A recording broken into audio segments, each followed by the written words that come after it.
Hello, tech enthusiasts. Today, I'm excited to guide you through the setup of ZVPN for your Psiphon server. If you haven't already, make sure to check out my previous video on creating a Psiphon server. And of course, don't forget to show your support by liking, sharing, and subscribing. Step 1. Install ZVPN. To kick things off, head to your mobile app store or the web, download ZVPN, and install it. Once it's installed, launch the app, and you'll find yourself on the home. Activate Siphon settings.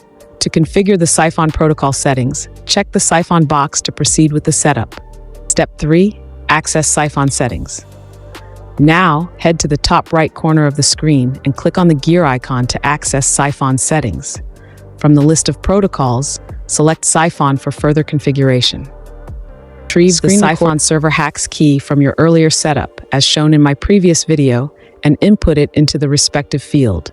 If you wish to use a proxy server with your Psiphon setup, enter the details in the provided field.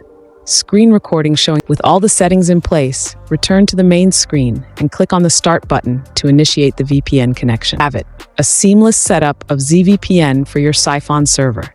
If you found this guide helpful, show some love by liking, sharing, and subscribing. Stay tuned for more tech insights, and until next time, happy browsing.